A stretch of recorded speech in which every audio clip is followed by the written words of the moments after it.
I'm with Churchill County School District for 11 and a half years now, and have served in state leadership. I know many of you already, but I am a proud Nevadan and happy to serve in my local and state level, but also represent Nevada on the national. Awesome. Thank you so much. I'm going to have you guys give an overview of the membership, especially for CUBE, and how that is different, and the focus on the CUBE conference. And then I'm going to ask any questions from the trustees directly to you, and then I'll take it from there afterwards. But I do want to see if there was anybody that did not have an opportunity to complete a public speaker card.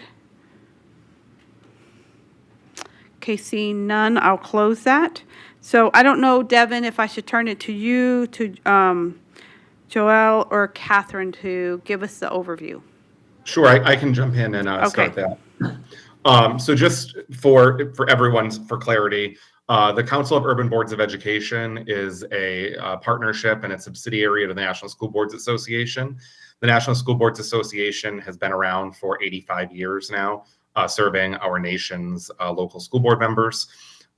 CUBE has been around since they're in its 58th year, having been founded in 1967. And it was really to find a forum for school board members to share innovative practices within urban education and to share on the governance model and to help leaders improve their effectiveness by creating these opportunities. So the annual membership, as all of you know, or as all of you would have received already, would start on January 1st, 2026. And as a new member district, you would get the 20% off introductory discount for the first year.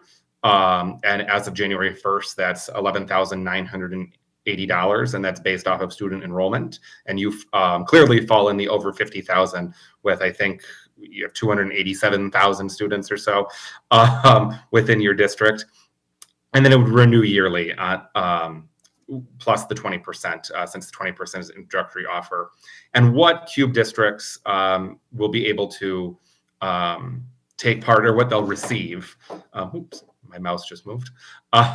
You'll get the National Connection Daily, which is an e-newsletter that comes out. You'll get our legal clips, which are put out once a week. The NSBA Federal Advocacy Insider. You also have the ability to go to our NSBA Policy Hour webinars that happen once a month. And there'll be an online networking community for CUBE members. You also receive a 20% discount on all registration for NSBA signature events. So that could include our Advocacy and Equity Institute, our NSBA annual conference that's being held in San Antonio this year in April, and the CUBE annual conference, which is usually held in the fall. In addition to the 20% discount for CUBE, every CUBE member district also receives one free registration to the CUBE annual conference. So you'd get one free registration and then 20% off registrations for each additional person. It also allows you to register early for some of our events. So you get some of that first pick in the host hotel because you can register before people who are not members. You also get automatic participation and membership into the NSBA's three councils, which are the National Hispanic Council, the National Black Council, and the National American Indian Alaskan Native Council. And they have different trainings and webinars that they put on throughout the year. You get, if for some reason your district working through the Nevada Association needed additional training that Nevada suggested, maybe you want to look into NSBA because they partner with us.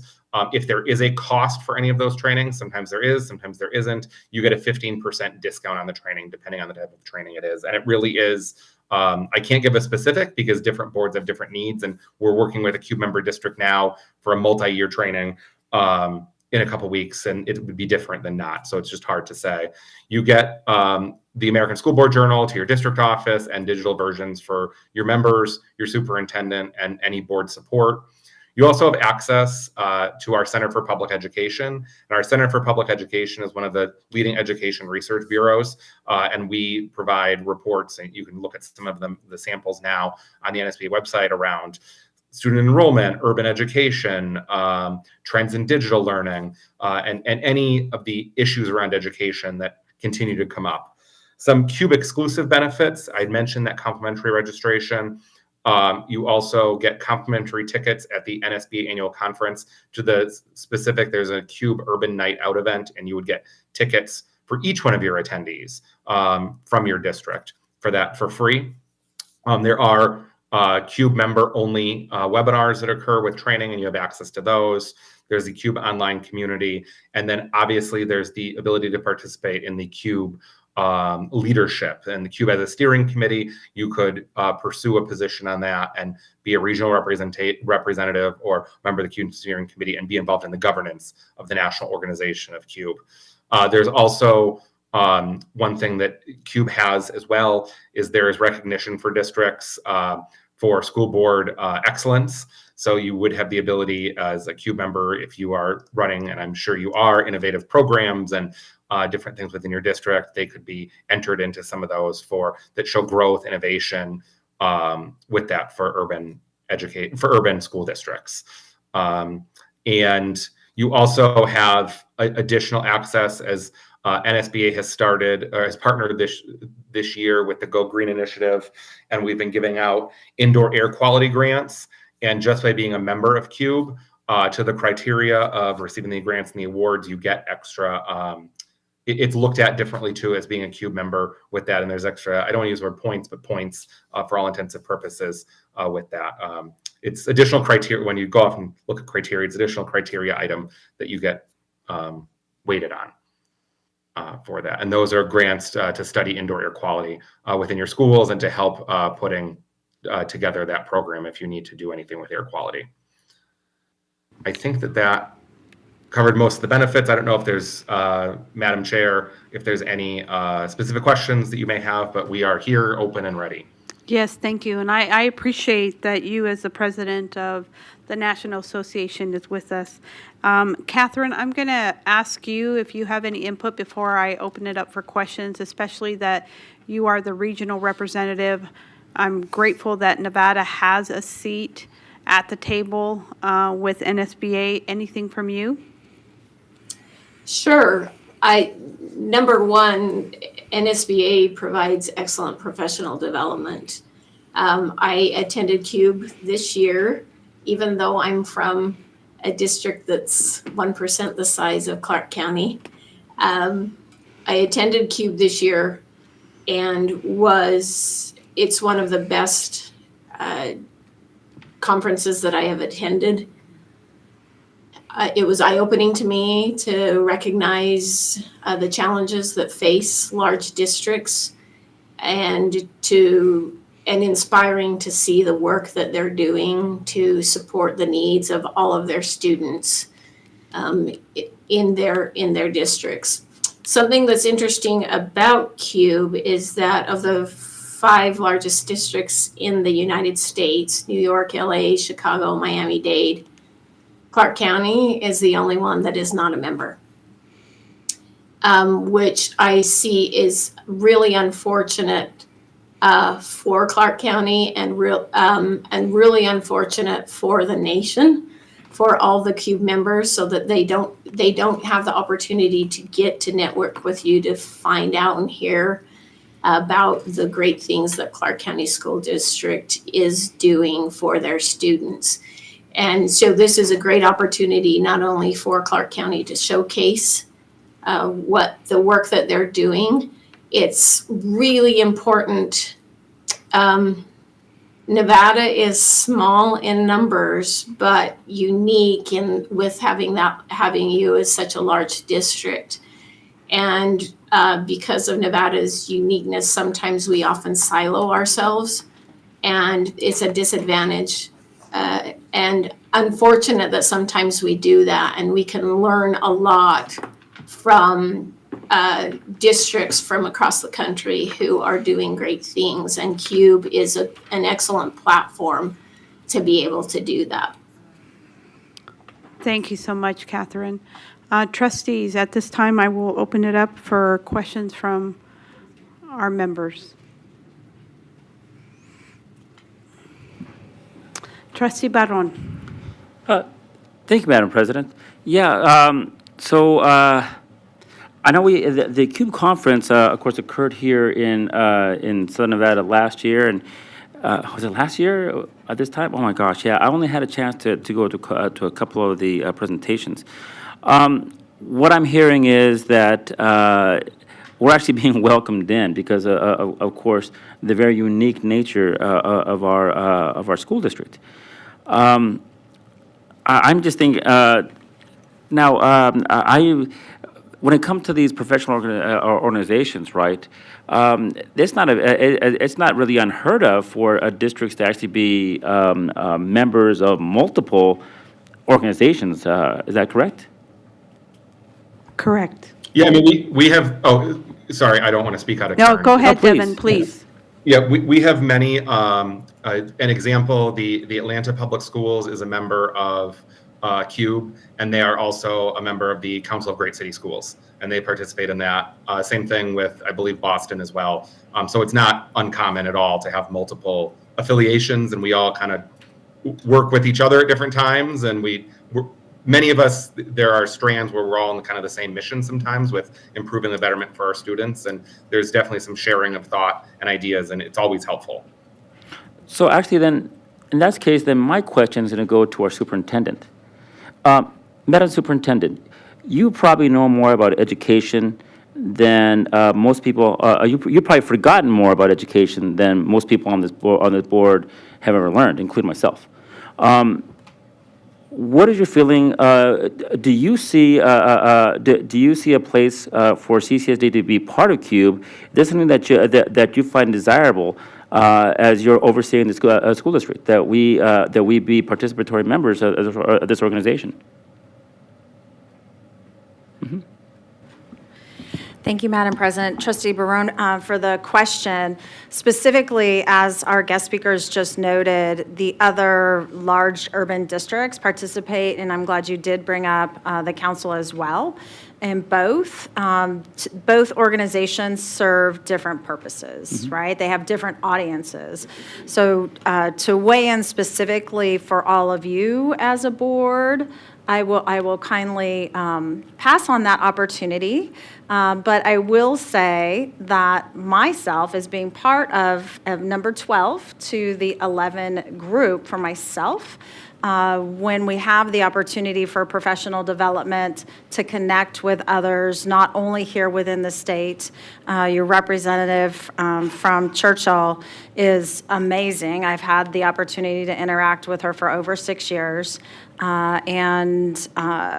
You know, she is a sitting board member. Her advice is that it would be a good idea for this board to strongly consider the opportunity. And as your superintendent, I absolutely would participate along with you, as other superintendents do with the organization. And just kind of like an add-on to the question, this is definitely something that adds to student outcomes. Wouldn't you agree? When you have highly educated board members that work with the community, absolutely yes. And that Thank is, you. I know what you all strive for. Thank you so very much. And all this at a relatively, I mean, I don't have that kind of money in my back pocket, but at a relatively negligible cost. You know, we're talking about relativity here. Thank you so very much. Thank you so much. Trustee Esparza-Strofagan. Thank you. I want to direct my question to, I believe it is Catherine. She says she's from Churchill. Is that correct?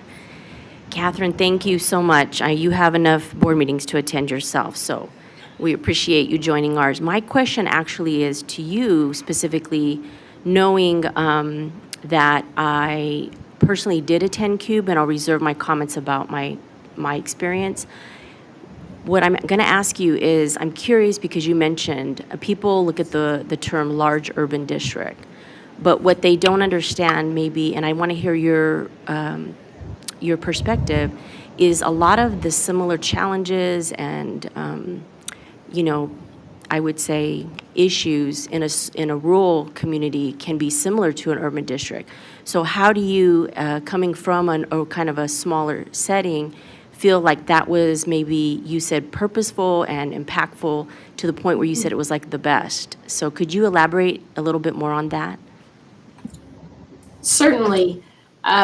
For me, because I come from a rural district, and in Nevada, because so many of our school districts are rural, we, again, perspective in understanding the challenges that urban districts face. And on our state association board, right now you have two fantastic representatives on that board,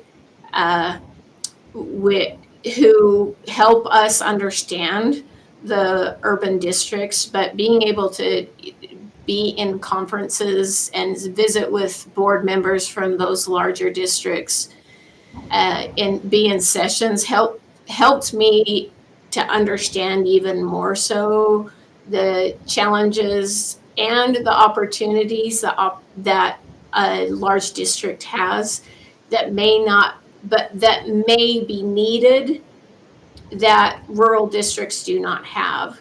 So for me, it provided an opportunity to have greater empathy and understanding for what urban districts need, so that I can be an ally, whether it's for a small district or an urban district in our state, especially from my perspective. And then to see how the other urban districts, large districts, interacted with one another was fascinating to me, because there was a sense of camaraderie and collaborativeness that really gave board members in those districts the courage and the encouragement to continue with good governance and decision making for their districts. I really appreciate your perspective, and we learn as much as from you all. I know that we've been attending some things with our state of Nevada, and I've had the pleasure, it's in a virtual sometimes setting, but we learn from you as well. And I want to tap into what you said about collaboration, because I'll go to my comment about attending CUBE a year and a half ago, I believe, here in Vegas.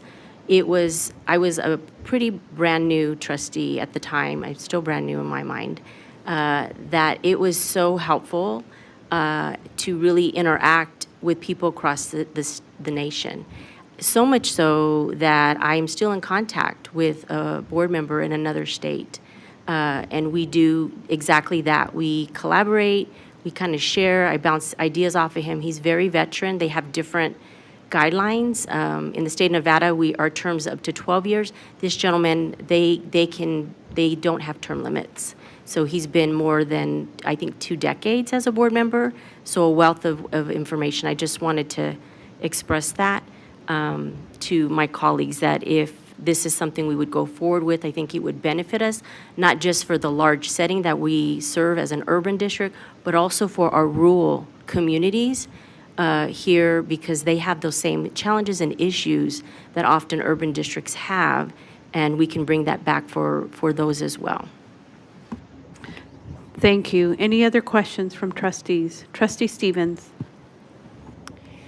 Yeah, so I don't really have questions. It's more of a discussion from me. I look at this like a value proposition. If I were to make a comparison, I would think about like as a business, right? You have chambers that you join, and it's very similar in this when you're looking at the value and then what you spend on that membership, right?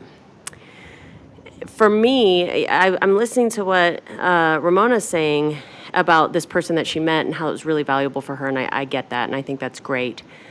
But if I'm being honest, when I look at this, I think, man, not to take anything away from CUBE, I'm saying, like, if we want to go to conferences, we can go. We don't have to join or spend $11,000 the first year and then $16,000 the next year to be a part of this. We can actually go to these conferences if we want to. The biggest difference is a 20% discount and some e-newsletters maybe. So, like, while, again, I don't want to take anything away from the work that they're doing, just for me personally, it seems like a pretty pretty big expense when we could be a part of those conferences. We can still go and network, and the only difference is a 20% discount, especially when you consider the fact that this year alone, I can think about maybe on this board, just a few trustees going to conferences, and then, maybe 2 or 3 conferences in the whole year, and the rest of us went to 0 or maybe 1. So I don't even know that we have the capacity to fulfill the value that is here as a whole. Now that's, again, this is just what I'm looking at when I think about the value for the money. So that's kind of how I'm looking at it. So I just wanted to kind of put that out there for, to think about in terms of the value proposition here. Thank you so much. Trustee Dominguez. Thank you, Madam President. And I appreciate Trustee Stevens' comments. I was supposed to say Trustee Emily. I wanted to just kind of, I've said this before on the dais, I just want to remind my colleagues here of the letter that was sent by the NSBA saying that parents were acting of malice, violence, and threats against school public officials, calling them a possible equivalent to a form of domestic terrorism and hate crimes. And we know political tensions can sway either way, and I think it's really important to know if we want to attend the conference, but there's a difference when you are a member. And I will say that the NSBA did retract the letter. I will give them that. But it did lead to Attorney General Merrick Garland calling on the FBI to use its authority to review those threats of violence. So I just wanted to implore to my colleagues that when you become a member of any organization that starts to get political and start to use the gun of the government, I think it's important that we make sure that we continue to remain nonpartisan in our position here. So, thank you. Thank you so much. And that's I'm going to ask Devin if you or your team want to weigh in on that part. Yeah, I can just give some background. And yes, absolutely. In 2020, a letter was sent, and I can tell you that the executive director at the time, who had drafted the letter, is no longer with the organization, and that happened soon after that. And actually, it was 2021. I'm sorry. The president at the time stepped down as being stepped off of the board as a result of that, and there are no current leadership that were leadership on the National School Boards Association, any of the officers that are still involved with the organization to this date. We as an organization have gone through quite a lot of planning, self-reflection, to make sure that something like that doesn't happen again. And it's a mechanisms to make sure that that letter, because as you commented, it was retracted by the board with that. And we've put safeguards in so something like that doesn't happen. And you are absolutely 100% correct that you need to make sure that the values and the mission of the organizations and the groups that you are joining are aligned with your school district, 100% agreement with that. But we have, I will say, come a long way since those years of fixing things, recommitting our ability to be nonpartisan.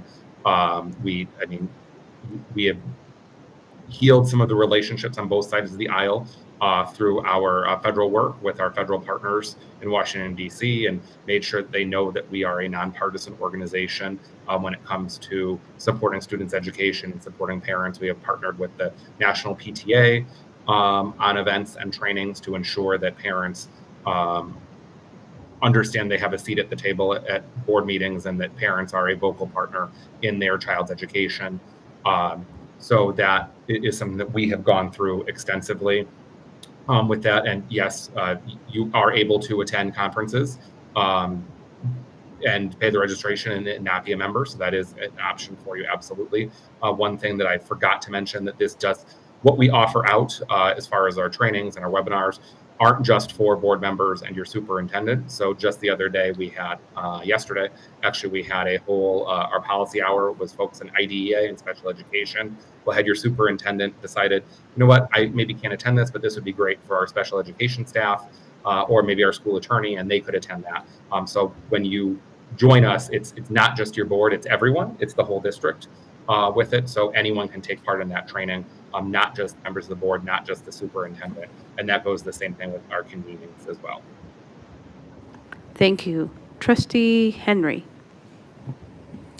Thank you, Madam President, and thank you so much for clarifying all that we would receive with the expense. So it's not just in-person conferences, there are virtual.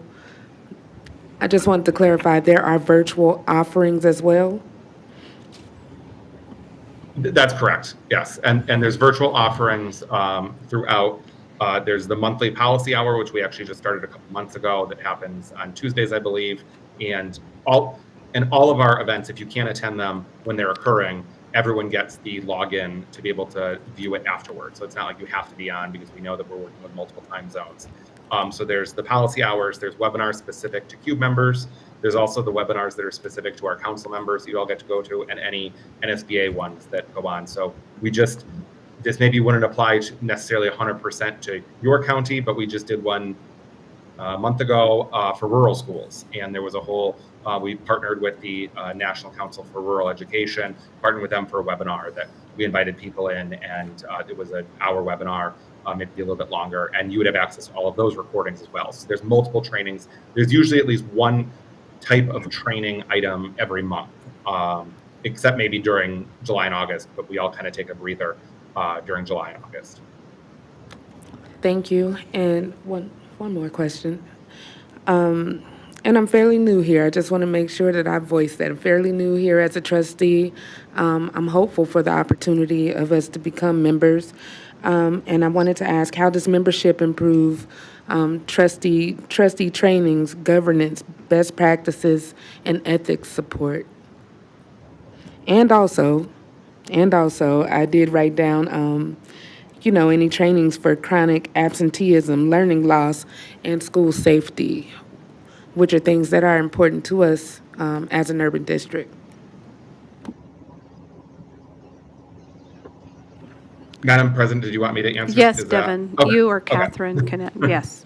So I will say first and foremost, with all of the trainings, whether you're attending one by your state association, whether you're attending one by another organization that you're going to, a lot of it is also what people want to put into it. So we can help give everyone the tools and how to framing things around governance in our sessions about training things and how to improve on student outcomes. But I think that it's also taking that information, bringing it back to your district, having those conversations at the board table, and making sure that when you have, if you've attended a training, that there's follow-up provided to your members, and also how we can support that. And if there was a training that you attended through NSBA or through CUBE, how could we support that with you if you need extra information to go those extra steps? We focus everything on student outcomes, because that's why we were all elected or appointed, or however our pathway or our board service was. It was to help improve those student outcomes for our students. So we try to focus in all of our trainings and all of what we do to support on how does this benefit student outcomes. And I think that we can help give you those tools and create that toolbox for you, and also know that you have a resource to go to as well, saying, if this is going on in my district, maybe it's using the message boards that we have and the forums to make some of those connections with other urban districts and use that information. Or we saw recently just the information coming out through the federal government for the new voucher programs that are going out. How can those impact? How will those impact our districts? So I think it's taking those tools that we are providing and using it to the best, and helping you,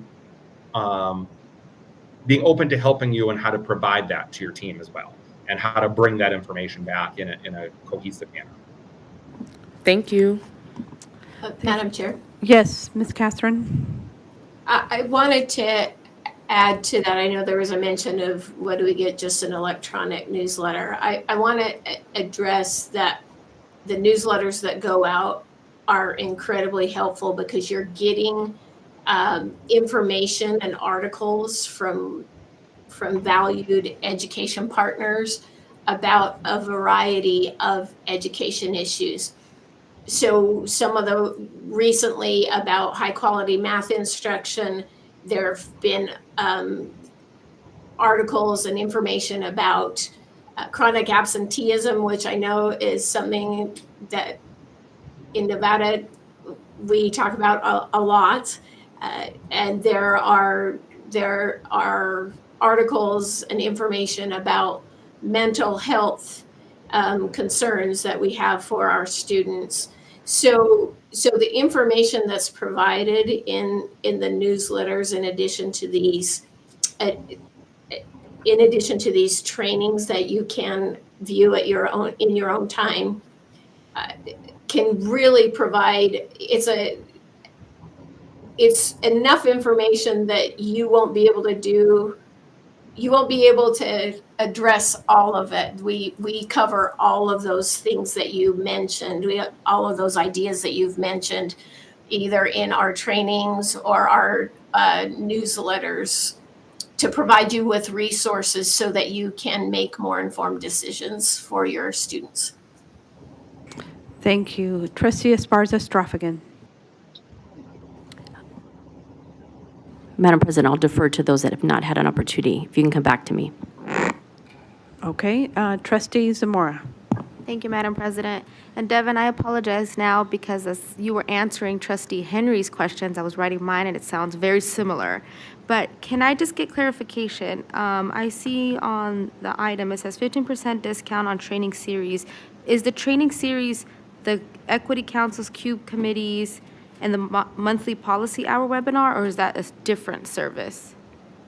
No, that's a different service. So at times, because we work with different state associations and different NSBA and CUBE have some different training staff. So we are working with a district in the Midwest around strategic planning and strategic learning for their group and some board orientation, because they came out to seek that from us. And so there is a charge to that. People from NSBA are going out and training them. So there's a charge to that training, kind of in our menus of trainings. However, you receive as board members in Nevada, a lot of training as well from your state association on how to be good board members. So that's why there is an extra charge, because some of those are already being provided to you through your state and you're getting that through your member dues. So this is like above and beyond. All of the webinars and trainings that we have talked to are all covered within your membership. This is only if, say, you wanted a strategic planning session just for the Clark County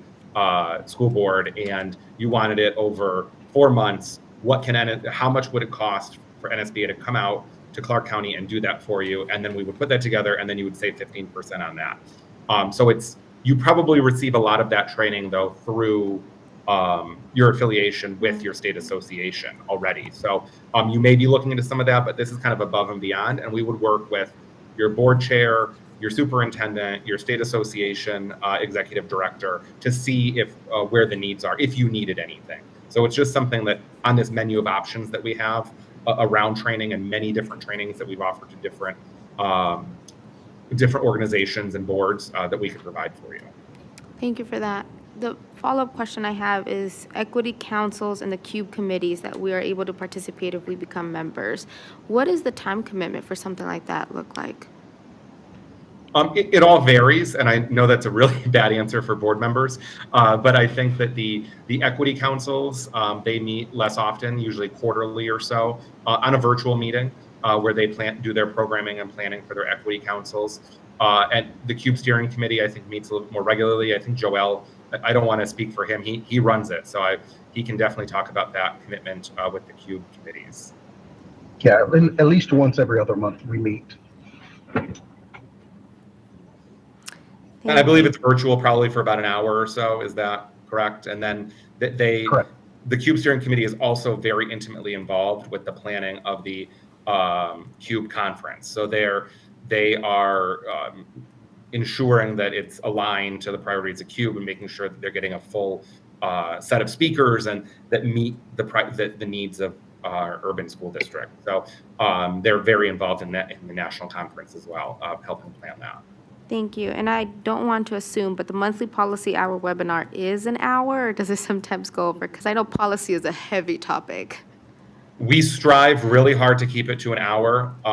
It all depends on some of the questions that come out from it, but we also only ask from our presenters on it to give us an hour and 15 minutes. So it's 15 minutes before and then an hour for it. So we really try to keep it to 1 hour. We strive for that. And then if not, and we see something is more, then we say, well, maybe this needs to be a follow-up to be a 2 hour and make it a part 2 at another month to be a second hour. Okay, thank you for that. And I think I don't have any more questions. I just definitely have a comment because I do appreciate, when we're all here in October, I don't remember what year, but there was a specific workshop that I attended, and it changed my perspective, I think, on a lot because it was about book banning. And I think the presenters were very focused on the issue and removed kind of like the politics that surrounds that issue, and were able to talk about solutions and some things that we can bring back to our districts, which is something I really appreciated because it's hard, as you're a board member, as board members to kind of separate the things and really talk about the issues. And you all really brought innovative ideas, and I know our current superintendent wasn't there yet, but I still have it saved in my notes, and I really appreciate the work that you all do, really getting down to the issues and the problems that we're seeing nationwide. And I know it's not just our issues, but it's everyone's issues. So thank you. Thank you. And Trustee Johnson, I noticed that you're not in the queue. Oh, sorry. Devin, did you want to respond? No, I'm good. Thank you. Okay. Madam Chair, I'd like to say, just to add to that, as it relates to our conferences, CUBE does send out a survey to all our members. So your feedback is very important in terms of making sure that our trainings are more fit for our local districts. So what we try to do is filter out to making sure that we have the best quality breakout sessions as well as keynote speakers at our conferences. Thank you so much. Trustee Johnson, you had your question answered? Yeah. Okay. Trustee Esparza-Stroffigan. So I really appreciated the second document that was provided. I don't think we had this the last time about the federal advocacy priorities. And what I really appreciate is like policy impacts student outcomes. And what I'm looking at is like that first bullet point, I'm talking about special education, modernizing the funding coverage from the government, because the current funding is only 14%. And, and it mandates, or it says, I'll just read it. It says, well, IDEA mandates that the federal government cover 40% of special education costs. Current funding stands at just 14%, leaving local districts to absorb that shortfall. I mean, we definitely see that and feel that within our district. And I want to hear from you, because you said there's a specific separate committee for policy. What has your organization done to move some policy at the federal level? Because I would find value in that, and especially being a member, if you could give any context or outcomes for that, that would be helpful. Sure. So we have, been continuously working with IDEA, and it seems like it's the reauthorization that we're always talking about with it, but it is so important. And just a few years ago, we worked very closely when Senator Alexander was chair of the Senate Health Committee to get the reauthorization on that very closely. One thing that, and I'm not sure if this, we deal with lots of different policy issues around education, especially around here, and our entire policy agenda is put together through our delegate assembly and from our members of what we should be really advocating for on the federal level. And that's why you see our new policy or newer initiatives here that we sent out to you. We've been working closely. We've been working with the FCC in the past regarding E-rate and the expansion of E-rate. And we did see some rollbacks on it, which are somewhat unfortunate regarding the Wi-Fi hotspots and things around it. But we work very closely. A lot of the work that we do is also working through our Center for Public Education, providing resources to the various committees on the Hill. Our chief or managing director of government affairs actually came from the House Health, Education, Labor, and Policy Committee as a staffer a few years ago. So he had done that work with it. One interesting piece of policy that doesn't necessarily seem 100% education related that we're working on for many years. I'm not sure if Nevada falls into this bucket of states, but for educators in many states, they were unable to earn a state pension and Social Security. We worked very hard over years and years and years. I am from Massachusetts. I was one of those states that impacted. My own state association has been working on this.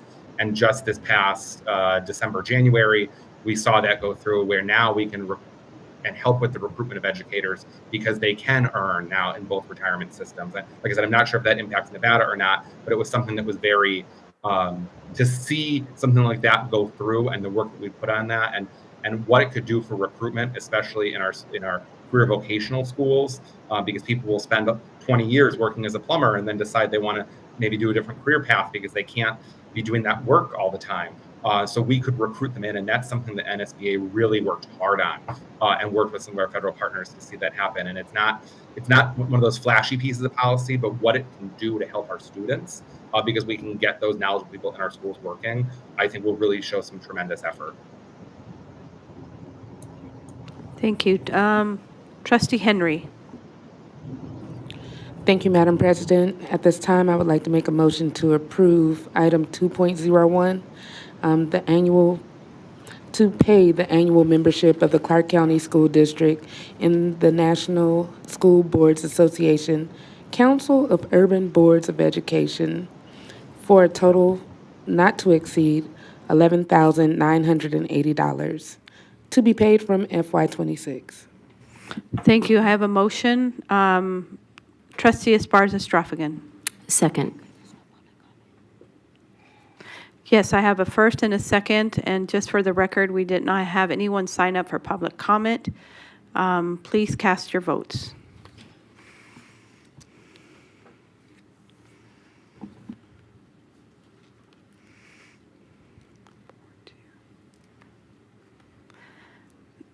That motion passes. Devin, Joelle, and Catherine, thank you for your time. I appreciate it. We look forward to strengthening our relationship with the National School Board Association. I appreciate you all. I know you're calling from different time zones. And Catherine, we look forward to seeing you up in Reno tomorrow. Yes, I'm looking forward to seeing you all. Thank you. Thank you so much for your time this evening, and please feel free to reach out if you need anything. One thing I forgot to say is how great your student performers were last year in Las Vegas, and we get a little taste of their work and what we saw. We really appreciate it. So thank you so much for all that. Thank you. Thank you, and hopefully we'll see you in Chicago in 2026. Thank you. With that, we're going to go ahead to move to item 2.02. The revision of the 2026 board meeting calendar. Before I open up that item, is there anyone who did not get a chance to complete a public speaker card? Seeing none, I'm going to turn it over to our superintendent. Thank you, Madam President, members of the board. July is one of those months where there is a work session scheduled and then also one School Board of Trustees meeting. Myself and my team have the opportunity for some professional development outside of Las Vegas the week of July 6th through the 10th. And so, you know, I've asked several of you to look at calendars. I asked the board president if you all would consider moving that board meeting to another date during July. What I heard from several people is that this calendar, as you have experienced it in the past, or just this most recently, there was a long period of time of 3 weeks that the trustees were not meeting, and we conduct business, and so business does need to continue. So the wondering is if you'd consider, you know, July 16th, July 30th, July 2nd, as a move, or if you decide to keep it where it is. Thank you. Thank you so much. Questions from the trustees? So, yes, Trustee Barron. Yeah, thank you. I still never really understood why the work sessions were actually done on a day other than the regularly scheduled board meetings. It seems like it's already accustomed to coming in on Thursdays, and it gives us like more time to actually review things during the week before we have like a slightly shorter week. I never really understood why we didn't have the work sessions already like on Thursdays, or if there's actually anything that actually precluded us from having work sessions on Thursdays. Great question, but yeah, that's not the agenda item, but Yeah, you no, have a I great, get it. yeah, But, yes. so, and specific to this one, right, moving it to any one of the Thursdays in that month would totally make sense. And we'll see that for the rest of the meetings, we'll see that it probably makes sense as well. Thank you so much. Any other questions? I want to make sure I have it. So it's either to move it to the 16th or the 30th instead of the 9th, right? Superintendent? Those were Or- the two options that our team came up with, keeping the Thursday theme. Or And the then second, trustee- excuse me, or the second. There are actually 5 Thursdays in the month. So we're looking at the 2nd, the 16th, or the 30th. 2nd, 16th, okay, I just wanted to make sure. Trustee Dominguez. Thank you, Madam President. I just wanted to clarify, so we're talking about the 9th, not the 1st, correct? Yes, that is correct. Thank you. And I would be supportive of moving it to the 30th. I know, it's, even with my kids, I like to travel during that time, so I think the 30th would be great, right before school starts. But I'm just going to put my opinion out there for my colleagues. Thank you so much. Trustee Barron. Oh, thank you again. Just looking at what the other meetings that are coming up fast there in August, right?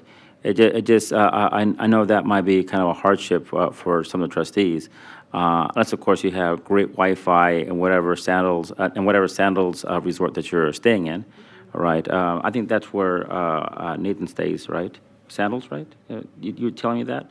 Maybe a different. Anyhow, but to get back to the matter, I think the 16th would be the best one because it's kind of like equidistant between the different meetings there.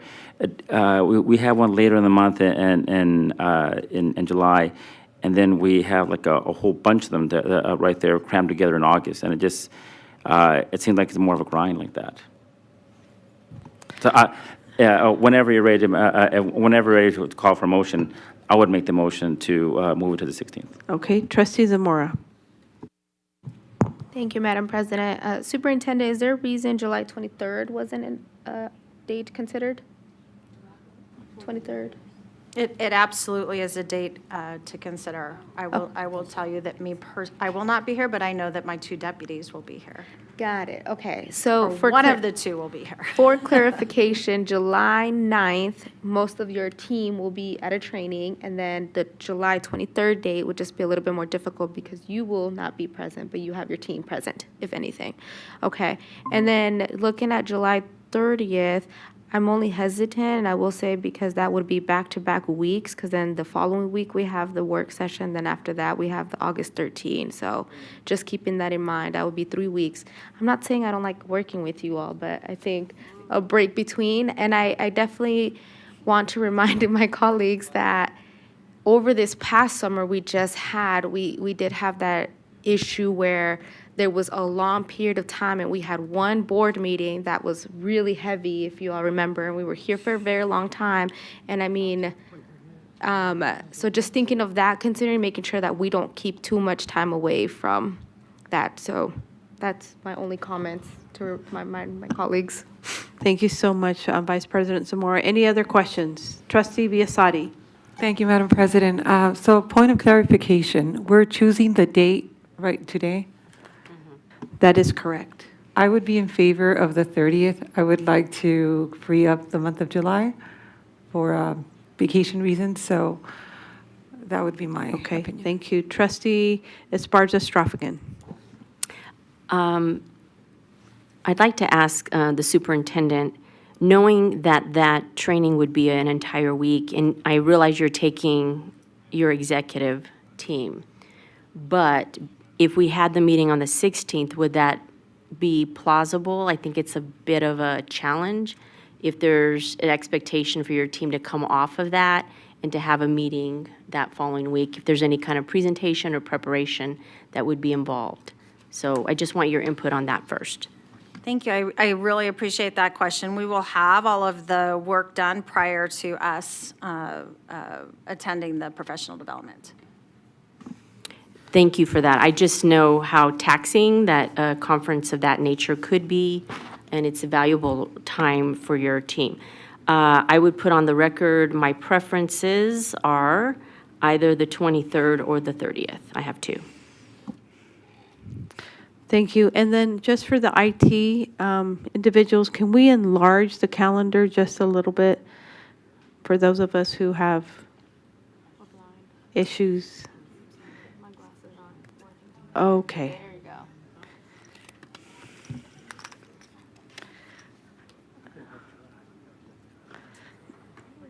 Now, I have a legal question for our attorney, because I do agree, in another body in the legislature, we had our work sessions the same day as we conducted the work session first, and then the rest of the committee meeting right after the work session. So I know we can't. Could we entertain having it on the 1st? So the agenda, Mahogany Turfley, Board Counsel for the record, the agenda item is to discuss changing the calendar. So there's no indication that it has to be on a Thursday, so that changing it to a different day could be any day. So, Madam Superintendent, could we put it on Wednesday, July 1st, and get it done?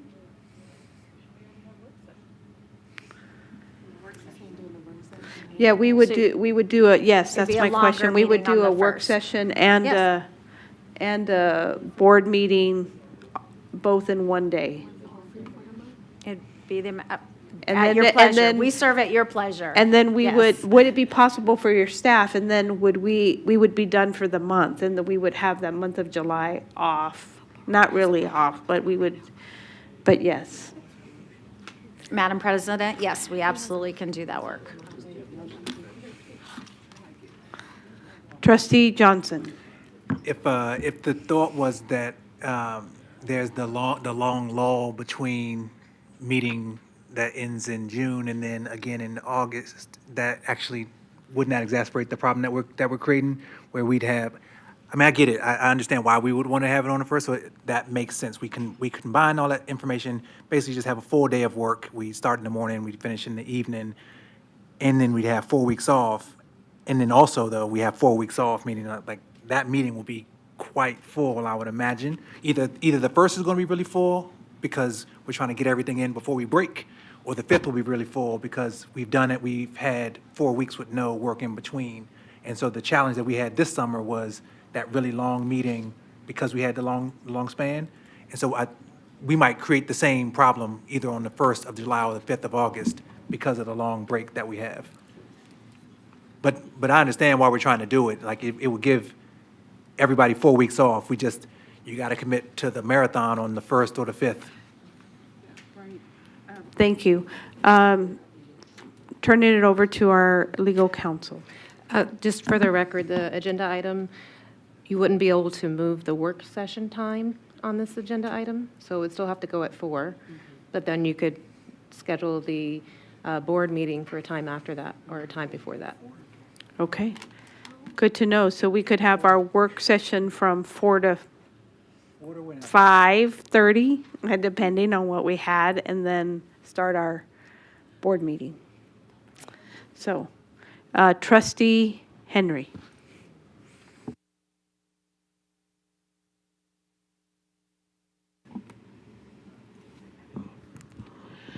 Thank you. No, that cleared everything up for me. I don't have any questions. Thank you. Trustee Stevens. I'd like to call the question, please. Thank you. I will entertain a motion, and Trustee Barron, you said you had a motion you wanted to make. Yeah, actually, thank God we live in America and we're free to change our minds. Now, I'd like to make a motion to have it all on the same day. Get that sucker over with. I move that we actually change both meetings and have them both on the 9th. No, they don't want it on the 9th. They don't They're not want it on going to the be, they want it Well, I on. do. You can always vote against me if you want, They, you know. I believe, well, I know confirming there that the conference is from the 6th through the 10th, so that's when Oh. the superintendent's team would not be here. So the thought process or the discussion that I heard would be to put it on the July 1st, which would be the Wednesday. Is that what you're saying? No, actually, in that case, I'll go back to my original motion and make a motion to move that work session to the 16th, the afternoon on the 16th at 4 p.m. Okay, And of I course, you don't hear- have to agree with me. It would That's my be, thought. we would still have the work session on July 1st. The board meeting, I moved that one to the 16th. That's what I meant. Okay, that's Sorry. what, thank you for that Let me clarification. revise that, let me clean that up, you know, I will bust the cobwebs here. I'd like to make a motion to move our regular scheduled meeting from the 9th to the 16th. Okay, so I have a first, do I have a second? Madam President, I would like to second that motion. I have a first and a second to move the regularly scheduled board meeting currently on July 9th to Thursday, July 16th. Please cast your votes.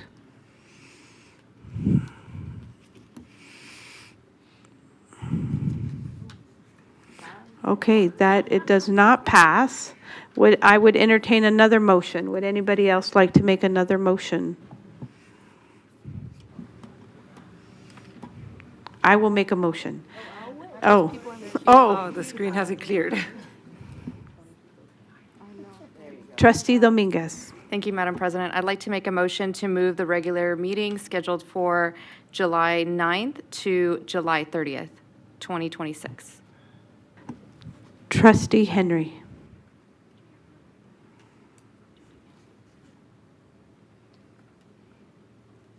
You don't want that one. Do I have a second for the motion to move it from July 9th to July 30th? That motion does not go, oh. I will second. I have a first and a second to move it from July 9th to July 30th. Please cast your votes.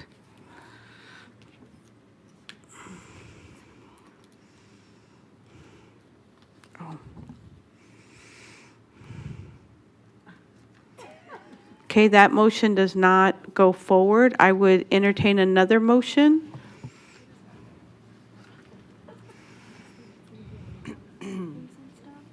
Oh, I did.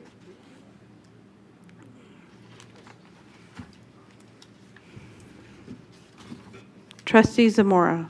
Thank you, Madam President. I would like to make a motion to move the regular board meeting from July 9th to July 23rd.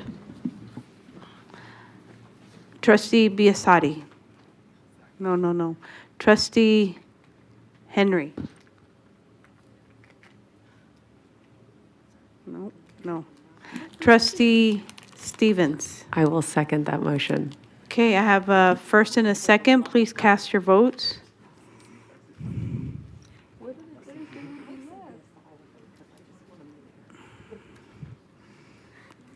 That motion does not pass. I will entertain another motion.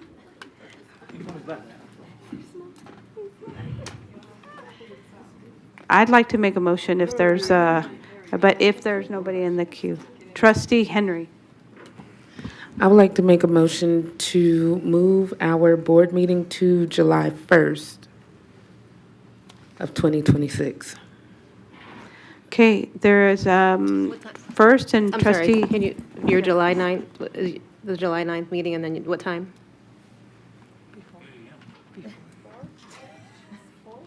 Before that.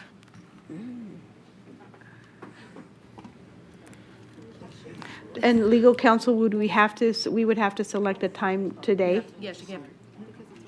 But, no, and let me ask this question for clarity. the board meeting does not have to happen after the work session. Like, we could put the board meeting earlier that day and end with the work session? You could. You could? Yeah. Okay. So it could be either immediately following or some other time, but you need to specify the time for notice requirements. Okay. The maker of the motion is thinking.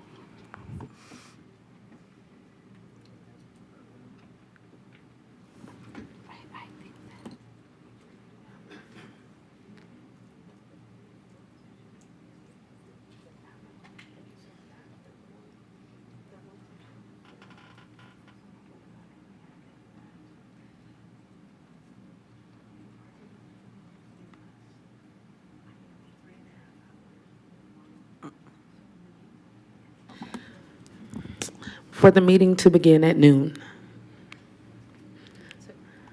Can you repeat the entire motion?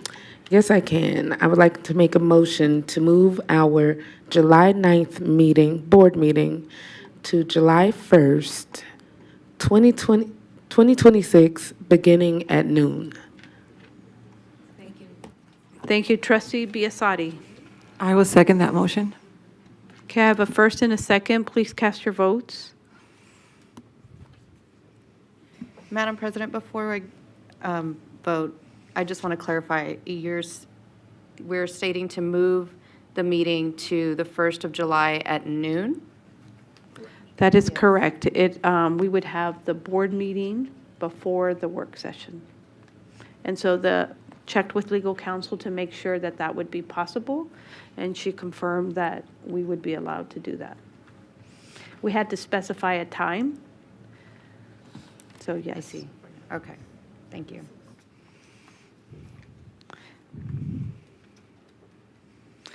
That motion passes 4-2. Thank you. We will next move on to 2.04, Board Committee Reports. This is not an action item. I'm going to ask Vice President Zamora and I will start. Not everybody has a report. Not every committee has met. And so, like, the school naming committee has not had a meeting. And I know that Trustee Cavazos has needed some more time on the NIAA meeting. And so, Trustee Zamora, would you like to start regarding our NASB conference starting tomorrow? Thank you, Madam President. Our annual NASB conference will be held in Reno today. Most of us. Oh, starting tomorrow, I'm sorry. We will be heading over. We do have a joint committee, but then we have an afternoon. I'm excited to see our members join us. It is a really good conference where we kind of do open meeting law workshops. We talk about public comment. Sometimes we've had those workshops before. There's a lot of vendors that also attend. I'm a freebie person, so I like all the free stuff that they do give. But I do want to tap into our board council for this section because I want to warn some of our members who are attending the conference. There is vendors that will be reaching out and just kind of some guidance from legal, how to respond to that, because I know I have been receiving emails from a possible vendor, and we've been advised, former trustees who's been here a while, to not engage and to not attend any or accept any free things or free lunches or anything like that. So if you can just kind of give us just a quick overview of guidance for those vendors who are reaching out. And I'm sorry, is this on an agenda-sized item? So if you want to give your report, I can do that. We can do that at another time. Perfect. Okay, I'll continue. Thank you. The other thing I wanted to share with my colleagues is at the beginning of this year, I definitely had a lot of things going on, and I did take a step away from our legislative committee at that point. But I am so excited to announce that I'm back on the legislative committee for NASB as we're prepping, as we went through our legislative session, this special session we just had, and just preparing for the following year, and also building programs with Irene. Irene is, President Bustamante Adams is also in the committee. But we are being very intentional of pre-planning things now to prepare for the upcoming session, because that is something that NASB hasn't been really focused on, is kind of what our priorities will be as a whole, and how can we get involved even from now. So I know one of the goals is building relationships with candidates to talk to them about NASB and just the organization and what we do. The other part I actually have not shared before was that through NASB, I was appointed to the Family Engagement Advisory Committee, and they rarely meet. I will say it's very hard to get quorum for that. I do think the previous state superintendent that actually did the appointment so I can participate in this. We just did the Family Engagement Summit a couple months ago, and now we're trying to be more intentional of how we are involved as, well, myself as a trustee, because there's only 2 trustees in this advisory committee, to bring the community input in it as well, and how do we get everyone involved to be participating in these events. So the last meeting we had was 2 weeks ago. It was really great, a lot of feedback. Just want to encourage community members who do participate in the workshops to reach out. I will share that Trustee Henry's also on, but she's on as a parent hat. But you have 2 members on the board who are in this. So we are very dedicated, and please reach out to us if anyone has suggestions. And how do we get these workshops into the community, like being intentional about that, because, you know, there was the community engagement summit we had was very far away for a lot of our community members. So those are things that we do take in account for as we're in these conversations. So please reach out to us. And I will pass it to President Bustamante Adams if you have anything to add about NASB. Yes, thank you. I'm excited to be able to host it in Reno this tomorrow. It will be back in Las Vegas, so there is an exchange. Next year, it'll be in Las Vegas. I'm excited about the special education pre-conference workshop.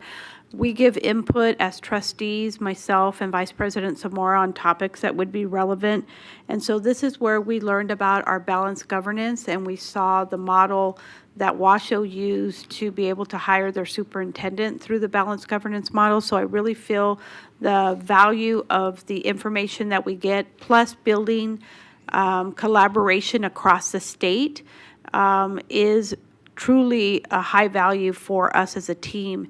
In addition, the advocacy that has increased, it's taken it to another level, worked with our legislative team here at Clark County very well last session. I believe that we made giant leaps forward in being able to address a lot of the issues that affect us as trustees and our students. And I just know that that's going to be even better next year, because we are gaining influence and our ability to articulate the needs that we have as an urban district, but also within the state. So just looking forward. Thank you for those that accepted the invitation to go, those that can. And our responsibility is to bring that knowledge back and figure out what is it that we can apply here. So thank you. Did you want the legal counsel to address your question? Yes. Can you restate it for our legal counsel? Restate your question.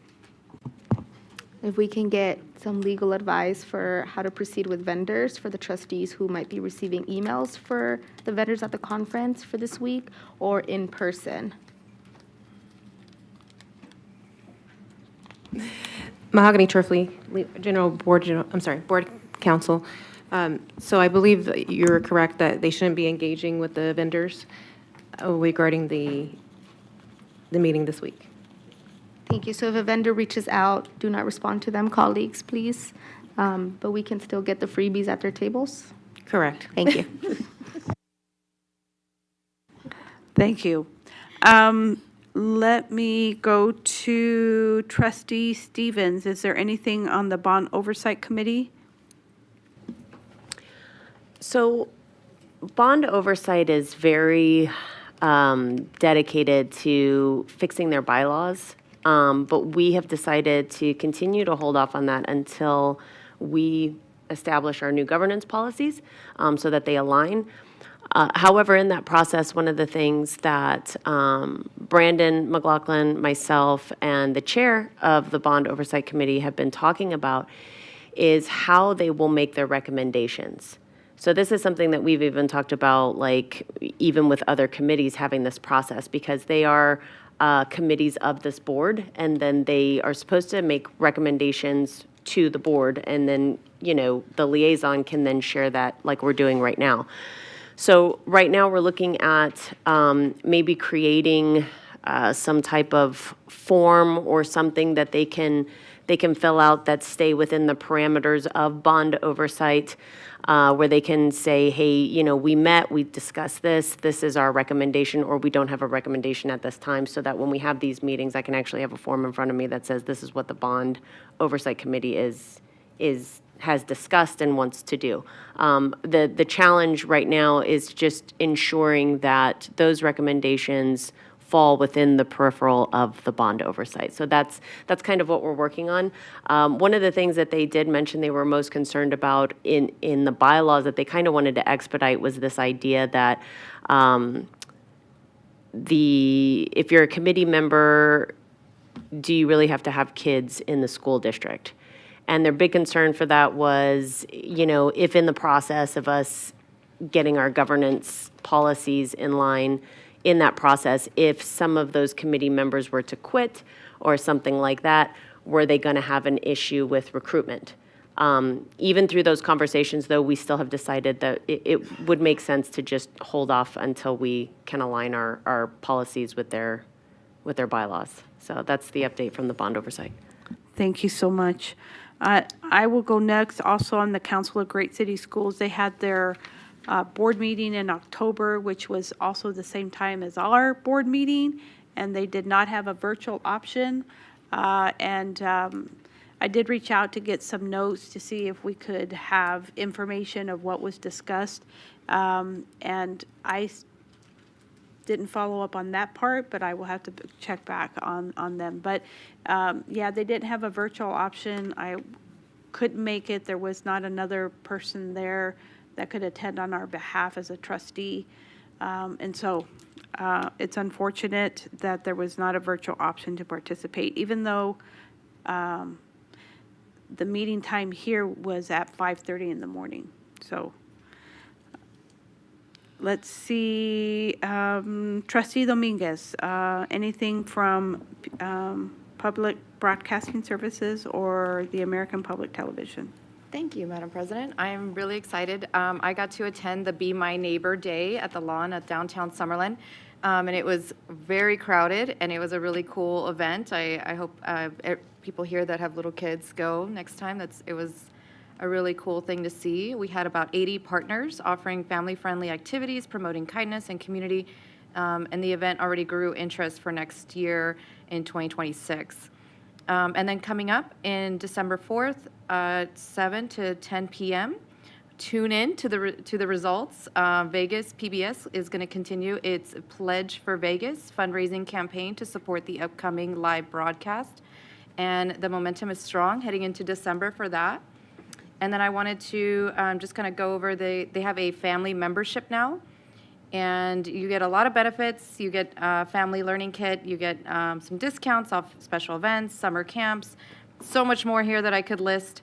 And it also includes this fabulous Las Vegas PBS Source magazine, if anyone is interested.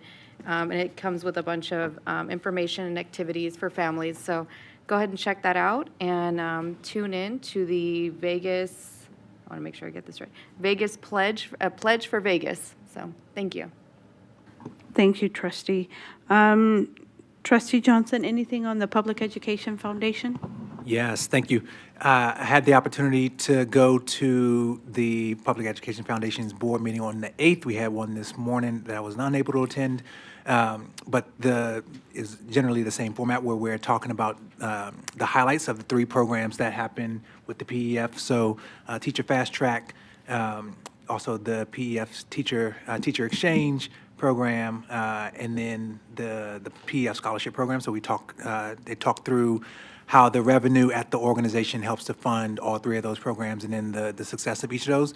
At the meeting on the 8th, we also were blessed to have Superintendent Ebert come and talk about the 100-day plan, and she talked about the core four, and it was really energizing to have members of the PEF really lean in to understand how they could be supportive of the work that we're doing here. And then two things that really struck me about the meeting where I was on the 8th.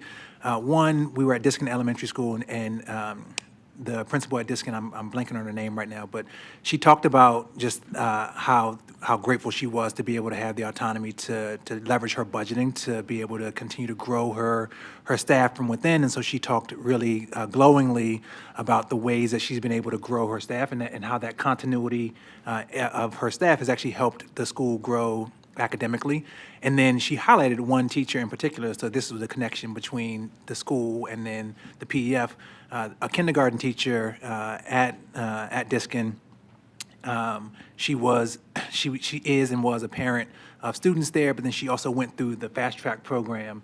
And so she's now a kindergarten teacher at Diskin. And so it was a great connection to be able to highlight how the school has put an emphasis on growing its own, how the PEF program can actually help people who are interested in becoming teachers be able to find their ways into classrooms. So this person, this current teacher, was an aide inside that kindergarten classroom. She then took classes to become a teacher, and now she's talked about the success she's having inside of her classroom and just the joy she has from being able to, one, be at a place where her children found so much academic success, and a place that's within her own community because it's within walking distance of her house. So I just thought it was a very good connection to be able to understand the power of the program. So, and then the last two things I'll mention. One thing that was incredibly inspiring was the PEF's commitment to their scholarships.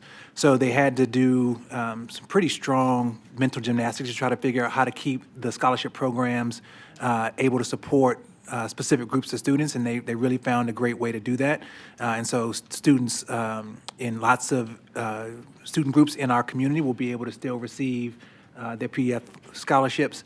And then if you're looking to try to figure out how you can be a part of it and support the PEF, the Golden Apple Gala is on January the 10th. So you can get your tickets for that. And then those revenues, those funds will go to support the three programs I mentioned at the top. Thank you so much. I don't have anybody else on the list unless I missed anyone. Okay, then we're going to move on to item 2.05, trustee committee engagement meetings. I'll turn it over to Ms. Sear.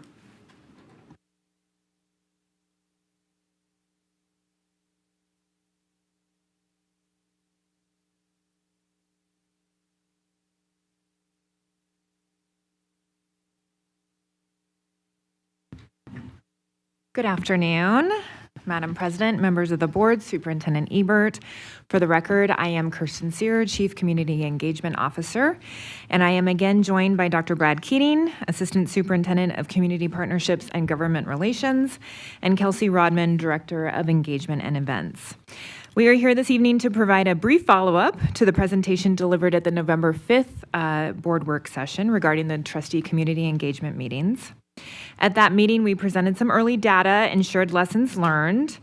Tonight, we're actually presenting this as an action item because we are formally seeking board direction and votes on several operational questions. These decisions are time sensitive and they will shape scheduling, staffing, communications, and much more as we plan for a successful spring semester. Before we discuss the Before we discuss the action items, I want to briefly revisit the purpose of the meetings, which is to foster meaningful dialogue and partnerships between trustees and the community, to ensure that families, students, staff, and community members have an ongoing opportunity to engage directly with their elected representatives and appointed representatives, to support transparent conversations focused on education, community priorities, and student success, and to create a consistent feedback loop that strengthens trust and informs district planning.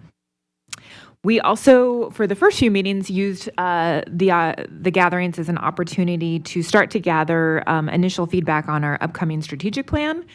We are now fully into the strategic plan process, so we are no longer doing that, but thank you for allowing us to do that for the first few meetings. I will pass this along to Dr. Keating. Thank you, Madam President, members of the board, Superintendent Ebert. For the record, my name is Brad Keating. Since beginning this work in early September, we've completed 6 trustee community engagement meetings spanning multiple trustee districts, areas, municipalities, and diverse school communities. Attendance varied across sessions and included families, staff, students, civic partners, and community leaders. Depending on trustee preference, some meetings were live streamed while others were recorded and later posted to ccsd.net. This close. Across the 6 meetings, our records show a total of 164 in-person attendees, with a few individuals counted more than once due to attendance at multiple sessions. Virtually, through both live stream and recorded options, we've documented 683 viewers. It's important to note, however, that virtual engagement is somewhat skewed when considering average view time. Each meeting ran approximately 1 hour and 15 minutes, while the average viewer, virtual viewer, watched just over 15 minutes, so roughly 20% of the full meeting duration.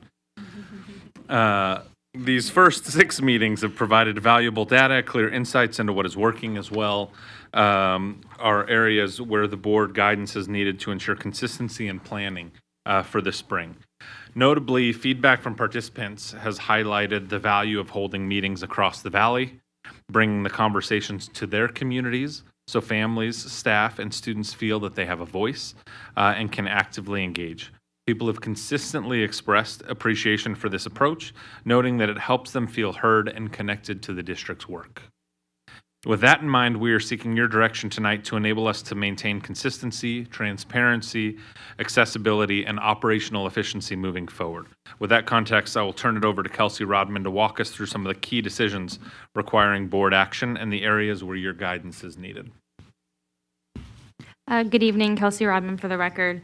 Following our previous session our presentation at the November 5th work session, we are now seeking guidance on 7 operational questions.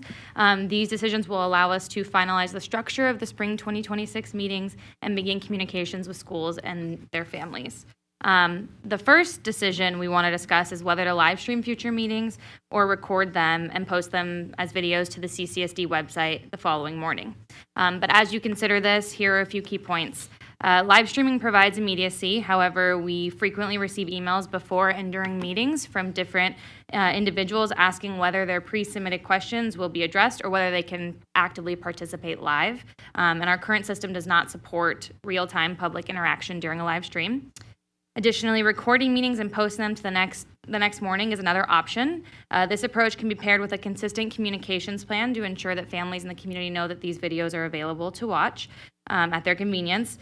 Recording also allows us to use lapel microphones for each individual trustee, which significantly improves the sound quality in the video. As we shared during the November 5th work session, posted recordings are receiving steady viewership even without any additional promotion at this time. And while live stream engagement has been meaningful, virtual participation remains limited by current technology and audio constraints. So, Madam President, Kirsten Sear for the record. Would you like us to vote one by one as we go through these decisions? Okay, great. Yes, I think so, because that 7 is a lot, and Okay. I'll forget number 1 by the time we're at 7. So trustees, do you have any questions regarding that? So the operational question is there a preference for us regarding live stream or recording our community engagement meetings? Trustee Johnson. I guess, maybe let me get my question out. How are we voting on this? Is this going to be like just taking a tally and like somebody writing the numbers down, or are we going to actually use the system? In which case, me, Ramona, are we able to participate in that? Or because this is not like an action item in that fashion, we can participate and just like give our opinion and our votes count towards how these move forward? Great question. I'm going to ask our legal counsel. So, yes. Mahogany Turfleach, Board General Counsel. So for clarification purposes, for the action item, are you asking the board to decide what they prefer? And if so, then it would be the board votes not the entire board, the voting members. The voting members, okay. Yeah, we are. Kirsten's here for the record, too, and I'm sorry if we didn't emphasize this enough. We are so happy to be working with you all on these meetings, and they've turned out to be very positive. We would like to establish some consistency, because I think that that's kind of where it's been a time burden on staff. So that's why we're asking for these votes, because every meeting's been a little different, and customizing them has been... Difficult. Yes. So this is going to be like the vote through the system, in which case Ramona and I will be able to give our opinion, but no actual vote. Okay, noted. You could make a motion also. So there will on be the 7 direction. motions and then 7 votes. 7 votes, Or yes. 14 motions, 7 votes. Yes, Okay. first and a second on the motions, yeah. Any other questions regarding this part? It's live stream. I'm sorry, for clarification, no, there would be one vote, whether or not they prefer, you're asking them to vote, is that correct? Whether or not they prefer. Yes, we're asking them to vote on these questions on this slide. They're going to do one question at a time, Mahogany. Okay, understood, thank you. There's 6 questions. Thank you. Trustee Esparza Like in Strachan. school. I have a question. Okay. I want to talk about the first one. So you said that there are technical issues with the live streaming versus the recording. So before we vote, can we talk about what those issues are so we know? Kelsey Rodman for the record. Thank you for your question. So the technical difficulties that we've experienced is, one, the capability in the system we currently use won't allow us to do a live interaction on the spot. So anyone viewing live can't actually participate, so they are just watching. Additionally, something we've run into is all of our schools are different, and on any given day, their setup is different. So we have to play with the room structure. The live stream setup takes a lot longer to set up, and if we want to last minute switch it, which we've had to do based on current setups at schools, it's significantly harder to move last minute, whereas the recording option, we have a lot of flexibility with movement. And then additionally, we have run into one time an internet issue at the school, in which case live stream significantly presents challenges with internet if we can't get a good access. Thank you for that clarification. The reason I want to even approach and have this discussion about the first one is because, you know, we were the second meeting. And with the amount and volume of people that were tuning in, I would say some of the feedback that I received is they appreciated the fact that they could be not in the space, and some people wanted just to tune in to see what was this going to be about.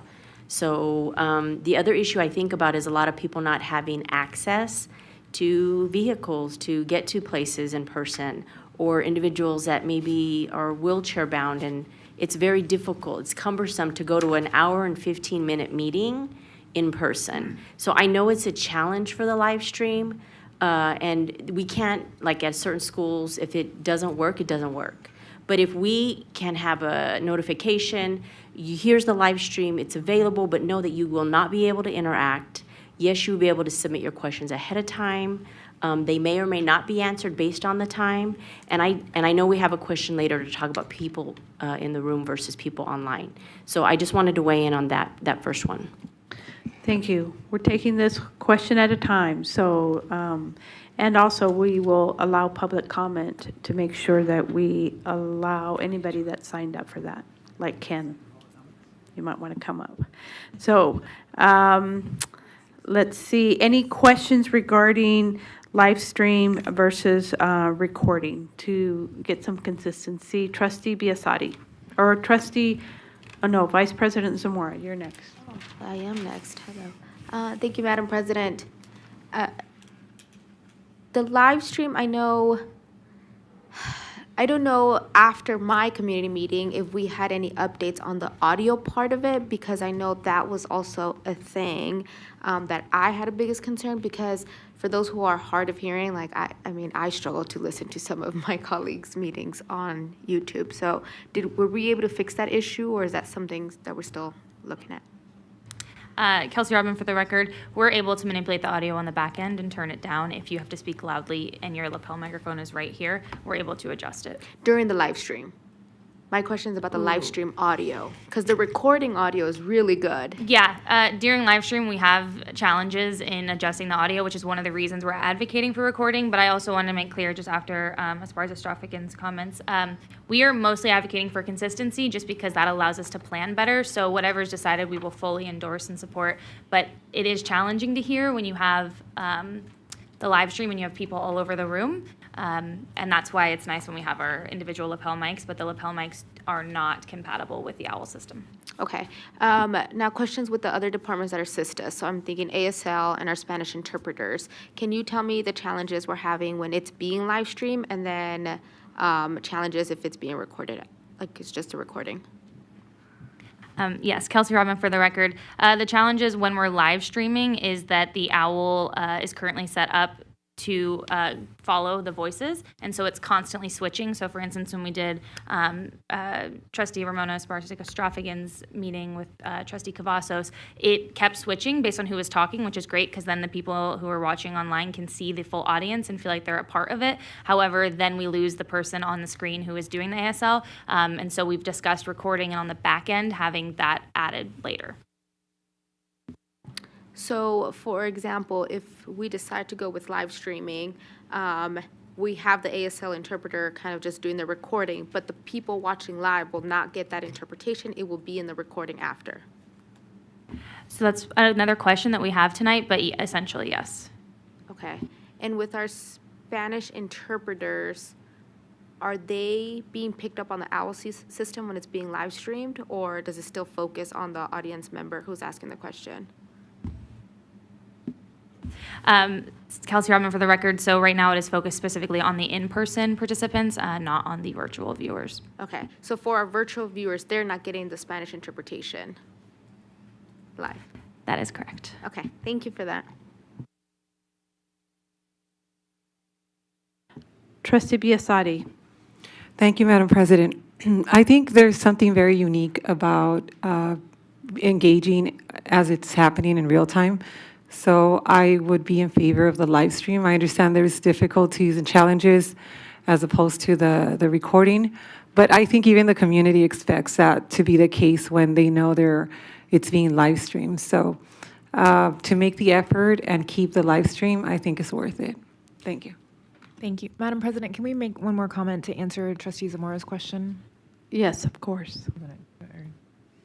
Well, so to answer your question, through Google Translate, there is a live transcription of the meeting with subtitles, and so it can be translated into Spanish, which obviously can serve multiple populations. The accuracy of that translation, I understand, may not always be perfect, but that would be available, just FYI, if you choose the live option. Thank you. Trustee Dominguez. Thank you, Madam President. So my question was, is there a significant cost between the two options? I know there is a cost, but is there a significant difference? Thank you for the question, Trustee. Brad Keating for the record. I don't believe from our team's perspective there's significant cost. It just comes down to what the board's vision is for how this will show on live stream. If we want ASL in boxes, if we want translation, like there is a cost and the production ramps up significantly. For what we're doing today, we have the staff members there. We can click the button to turn it on. We can't promise the board that at every instance, at every event, that it's going to be perfect audio, the sound will be there, the quality will be there, that the internet's not going to go out in the school. There are a number of factors that we can't control at the end of the day. Yeah. So would Dr. Keating, would you say that the recorded option is the less complicated and more staff-friendly version? Kelsey Rodman for the record, yes, definitely. But again, I think the bigger concern is just having the consistency so that we're on a regular cadence. I see, thank you. And I believe I did live, and I was the first one to go, so we got a lot of kinks through. But I think that I feel like it's really important to make sure you answer the questions to the people that were able to make it and made time to do that. So I would be in support of recording for the ability for staff, and maybe later at another time we can revisit as technology grows. Thank you. Trustee Johnson. I think we heard about, you answered the question about quality, which I was trying to determine, and it sounds like the live stream effectively is a video that they're watching. Is just, because they're unable to interact anyway, so they are watching the video, just a poorer quality video than they would. I would imagine, not imagine, the thing that comes to mind, though, is when something's recorded, it means that there's the opportunity for us to edit, to shift what might have happened in live time. And I know we're trying to continue to build credibility with our community. Is there any way for us to figure out how to ensure that, we can put a stamp on or something that provides a level of trust that this is an unabridged version of what happened 24 hours ago, so that someone who's watching a recorded video doesn't feel like, well, did I get an edited version of what Adam said versus exactly what he said and how he said it when he said it? Thank you, Trustee Johnson. Yes, I would say that we can, before recording it, have some sort of tag added to it that the language can be officially approved, that everyone feels comfortable with, that essentially is a commitment to not altering the video in any way. Thank you. I just want to be mindful of time. It's 4:40 p.m. Trustee Esparza-Straffigan. So because of all the discussion, and I'm having my flashback, we could watch the video, but let's not. The community meeting that we did, we had the mic set up. And both Trustee Gavassos and I also had our own mics. And I think and I did watch several of the videos, it seemed very, very audibly well done. Great job. So I'm just saying, I think we can do both. Can't we live stream? And all of these are going to be recorded anyways. I just think about I want to go back to the equity piece of access. The community, if they can't come in person, even if they drop off after the first 15 minutes, fine. I mean, let's capture them then, and hopefully maybe they'll come to a meeting in person down the road. But I think my preference would be both. Live stream with a mic for the trustees and a mic for the speakers that are asking the questions. I don't know how the OWL fits in all of that. I'm not a techie, but then I do want it to be accessible for people to watch that can't do either or on that day as a recording. Sorry, okay. Kelsey Rodman for the record. Trustee, just to let you know, I think the setup at Thurman White was a great setup, and I think it worked really well. And when you watch the recording, the sound quality is good. I just want to throw out there, though, that we've had these meetings at several schools, including, for instance, like El Dorado High School and a couple of others that aren't performing arts academies, and a lot of them have in certain rooms one microphone capability total, which is where we struggle with trying to make sure that our trustees are well heard as well as the audience.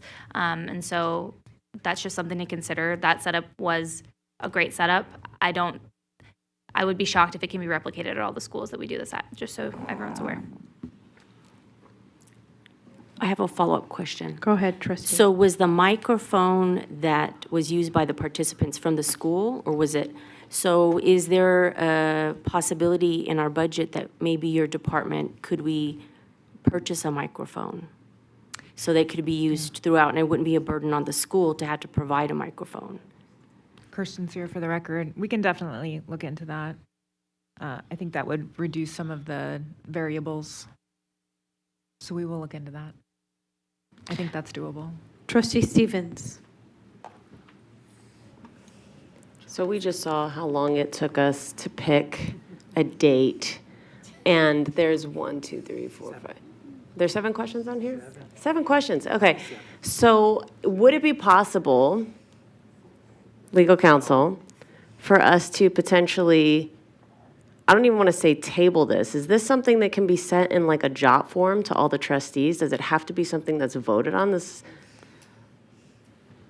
It's So not I'm asking specific legal on the counsel. agenda. And it's, thank you for the question, trustee Stevens, but, and I would comment that each one of us has a different experience, and so finding consensus, and I know that you want consistency, may take us a little longer. I think that we found a solution for number one, a possible buying a microphone, and because not all of our schools have that capability that we want, and so I don't know the answer to the question. If we could not table it, but because you need these answers in order to be able to proceed rather quickly. My point, though, is that I don't think that you're going to have, like, to your point, that we all had a different experience, so I don't know that we're going to have consensus on all of these. That's why it's going to take, it will, look how long it's getting us through one question. Yes, I'm just hear saying, you. it doesn't,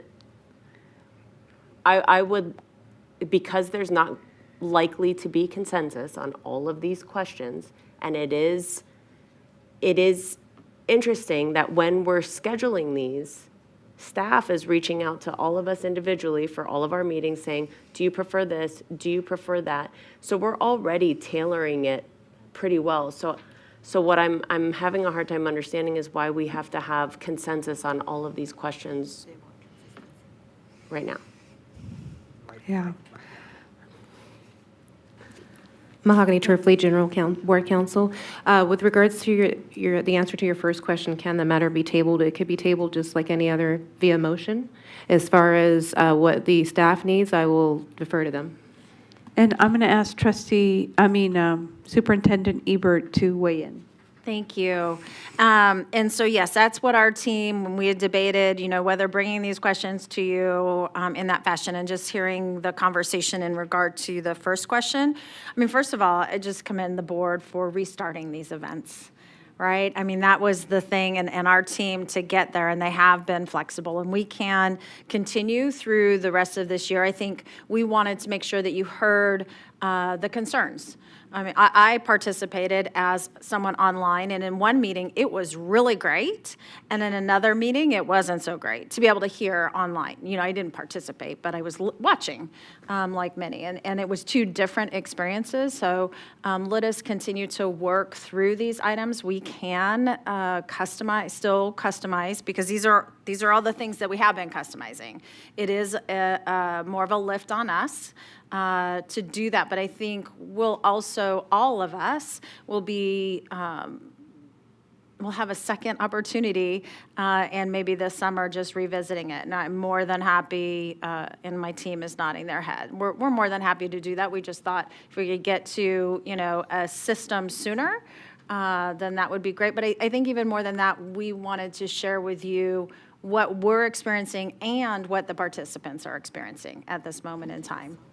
Well, what if we did like to provide consistency without having a full debate on every single question? What if there was like a job form or something that we all filled out, and then they can come back and say, hey, this is where we're seeing a trend. Most people want this. There's a few of you that want this, and then like kind of go from there in the decision-making process.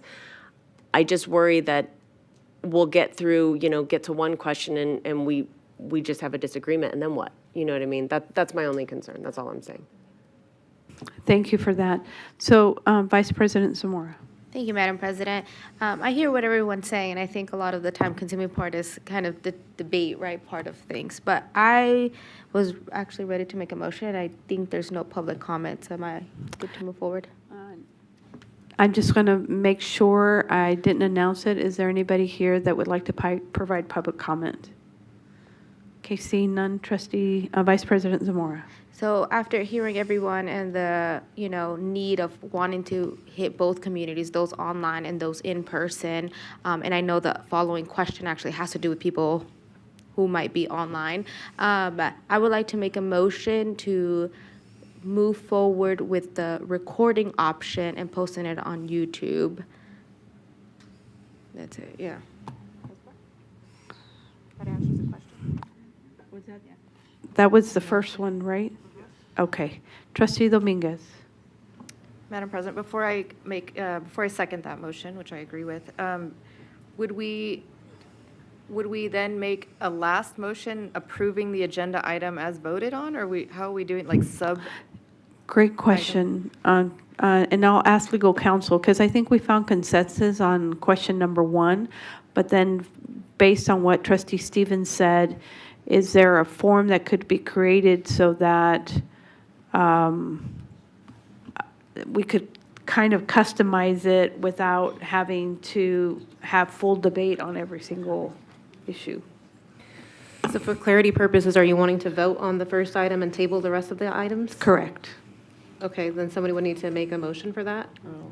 Okay. So she made a motion, Vice President Zamora made a motion on the first one, but she didn't say table the rest. So she would have to amend her motion. If you would like to amend the agenda, or you would like to make a motion to table the rest of the things? To vote on item 1, I guess we'll call it 1, bullet point 1, and to table the remaining bullet points, you can do that. Okay. And that would come first, and then you would make if it passes, you would vote on item 1. Trustee Zamora. The pressure. When is the next community meeting? Kelsey Robin, for the record, currently it is slated for January 14th. So we can add this to. December 11th, but maybe. Okay. Okay, no, that's good to know. I will amend my motion to do bullet point 1, to move with recording and posting on YouTube and tabling the rest of the questions. Trustee Dominguez. I will second that motion. Okay, I have a first and a second. Please cast your votes.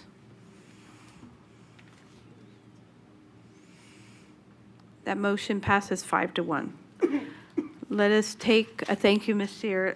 The next one is 2.05, 2.06, special session legislative update. This is not an action item. And Ms. Sear. Good afternoon again, President Bustamante Adams, trustees, and Superintendent Ebert.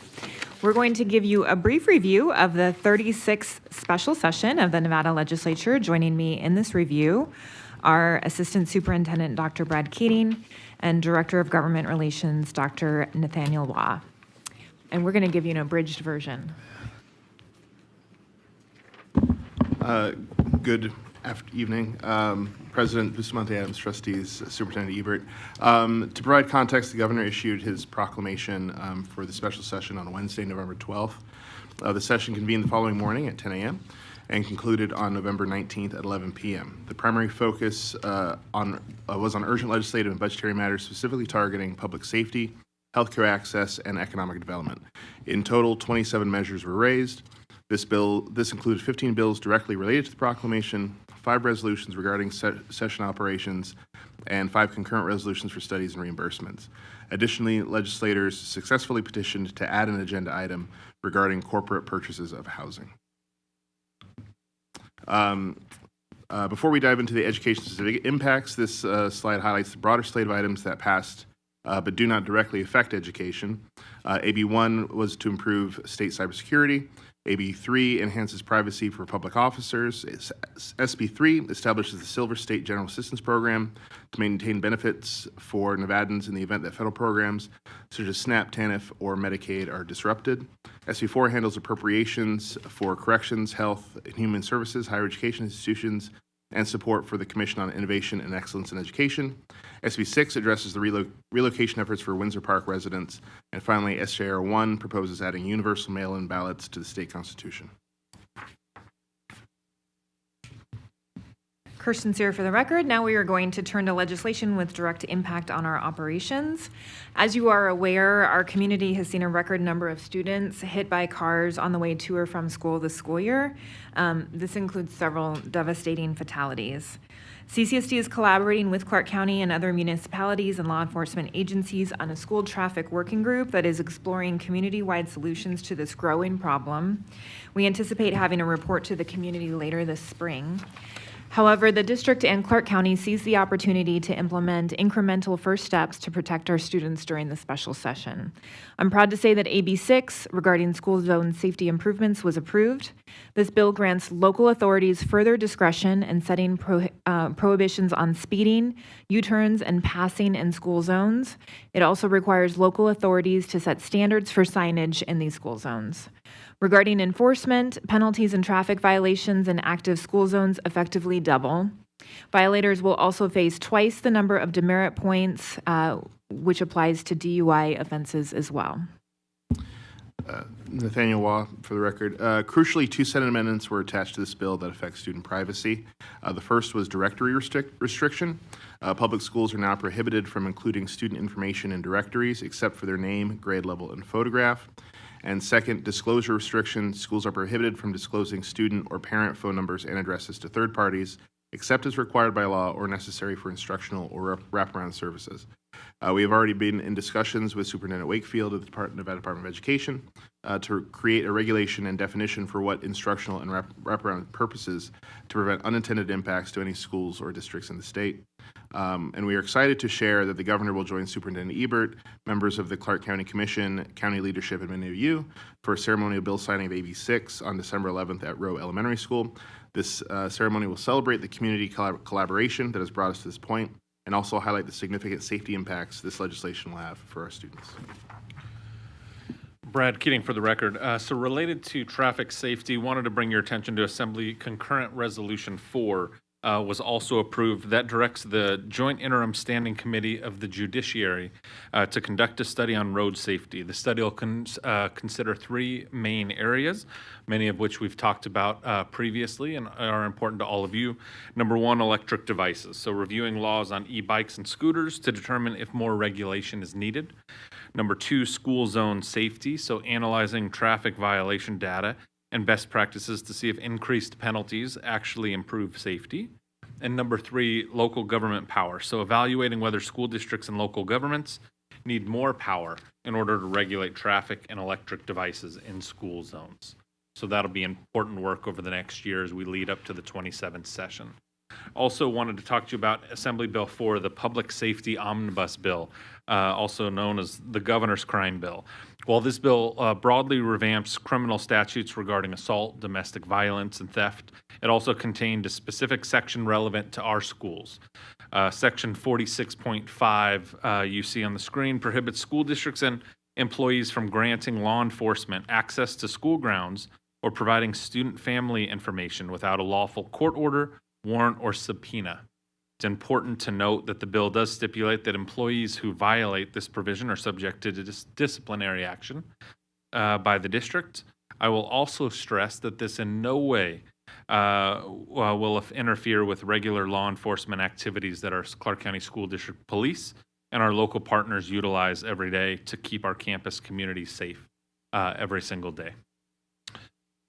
Senate Bill 7, and I'm fortunate to have a friend of the great Justin Dayhoff on the line. But to give you an idea on Senate Bill 7, this was a bill that was approved and signed by the governor this week, deals with occupational lung disease presumptions. This legislation primarily addresses first responders and would impact, potentially, our 188 CCSD police officers. The bill mandates that all lung conditions be presumed to be work-related, even without proof of the specific exposure. So this bill carries significant potential fiscal implications for the district and all local governments across the state. I want to turn it over to our Chief Financial Officer, Justin Dayhoff, who can explain more about the projected increase in workers' compensation costs and how this may have an impact in the district in the years ahead. Mr. Dayhoff, are you there? I am. Thank you so much, Dr. Keating. Madam President, Trustees, Superintendent Ebert, Justin Dayhoff, Chief Financial Officer, for the record. As Dr. Keating indicated, Senate Bill 7 expands the presumption of industrial causation for lung diseases. In simple terms, it means that a broad range of lung-related conditions, COPD, emphysema, lung cancer, and any other lung impairment, will now be presumed to be work-related for eligible positions, regardless of whether there was any documented exposure event or occupational link. As Dr. Keating indicated, this applies to our roughly 188 CCSD police service officers, and it is on top of existing unfunded mandates that we absorbed when officers were also added to the heart and lung presumption statutes last year. Based on our current data, we project that this bill will ultimately increase CCSD's workers' compensation costs by a conservative estimate of about $21 million to $26 million annually. That estimate is driven by three factors: our average cost per claim over the life of the claim, the total number of potentially eligible future full-time employees, and a conservative incidence rate. So we, of course, don't assume that every officer would be eligible. We certainly hope for their own health that that wouldn't be the case. But so we do take a conservative incidence rate of that total, assuming, which also assumes no change in workforce size or health trends more broadly. So this expansion means that pre-existing conditions or conditions connected to personal health history, not workplace exposure, would now fall to the district to cover as industrial claims. Practically speaking, the change eliminates the district's ability to deny claims in cases where there is no nexus to the workplace, including circumstances where lifestyle factors, smoking history, chronic conditions, or long-term environmental exposures outside the workplace are the cause of the illness. Because all lung conditions are now presumed to be occupational for these officers, we will almost certainly see a substantial rise in accepted claims and therefore in costs. And these are multi-million-dollar claims. As the board knows, we're already navigating significant fixed cost pressures and multiple unfunded mandates. This legislation does represent another substantial cost driver that we must absorb without additional state funding or revenue streams to offset the impact. Every new unfunded cost, in this case $21 million a year, reduces our flexibility to sustain existing programs, maintain class sizes, and invest in student-facing priorities. These are real dollars that would otherwise support instruction, school operations, and student services. So we will continue to analyze the cost impact as claims mature and as additional guidance becomes available. But based on the statutory language and our current actuarial trends, we do expect a significant reoccurring and escalating expense. And because CCSD covers these liabilities through its internal risk management service fund, ultimately the district would need to raise risk premiums to cover that shortfall, premiums that are borne predominantly at the school level. Dr. Keating? Thank you, Mr. Dayhoff. And again, this bill may have a substantial fiscal impact on us, and Mr. Dayhoff's happy to answer any questions that you may have. It'll have an impact on all local governments throughout the state, particularly in Southern Nevada. We worked closely with all of our local government partners on this bill and opposing this bill and having many conversations with the governor's office. But as we received yesterday was the notification that he had signed this bill with a commitment to looking at it in the 27 session and seeing what impacts there are on local governments and seeing how we could work together to potentially make changes in that session. The only other bill we wanted to highlight very quickly for you was Assembly Bill 5, which was the film tax credit expansion. That bill failed to pass the state Senate after passing in the Assembly the goal of this bill. It ended up losing by one vote, but what the goal was to diversify the economy, create a number of jobs. It was relevant to the Clark County School District because the proposal included a provision to create a tax district that would have provided annual funding for pre-K programs in our district. So fiscal analysis at the legislative level indicated that what was being discussed at the legislature may have had a fiscal strain on the budget and the state budget moving forward in 2030. So the legislature decided not to move forward with that initiative.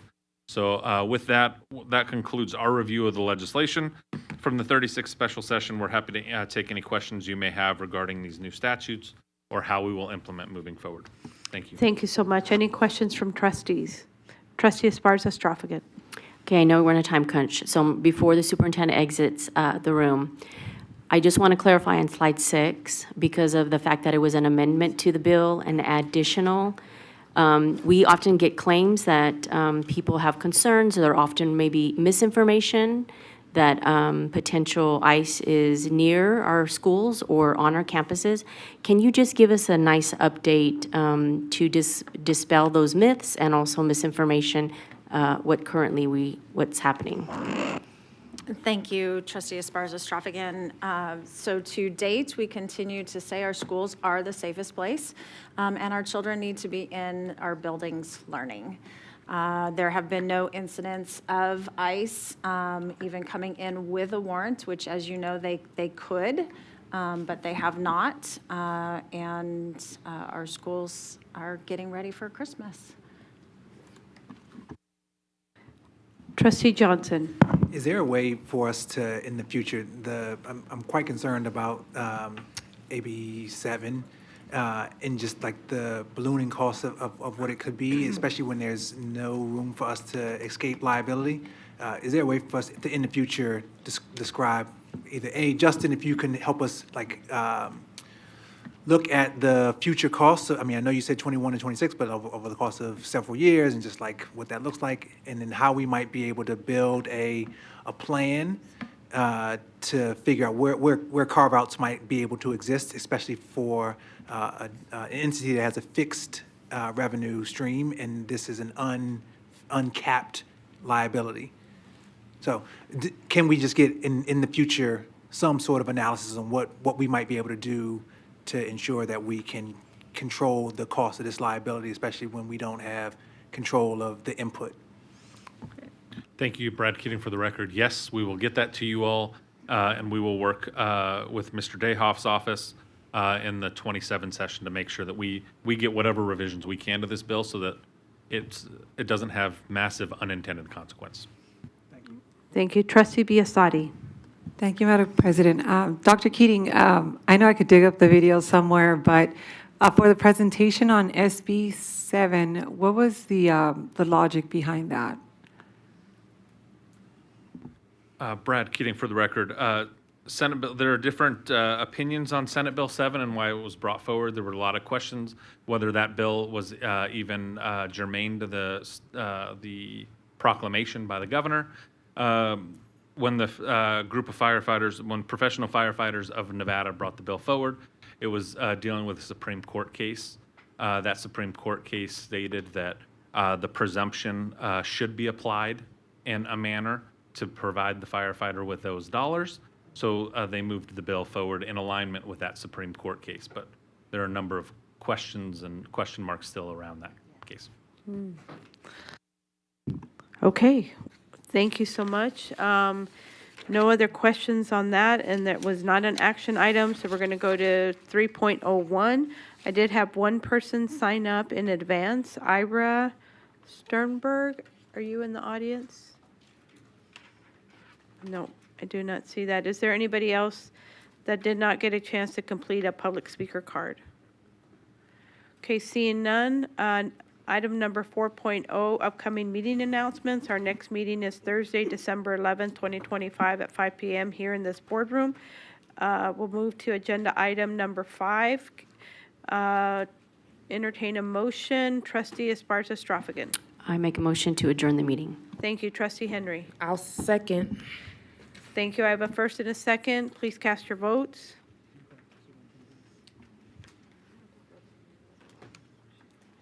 That motion passes 6-0, and the time is 5:07. Thank you. Good evening.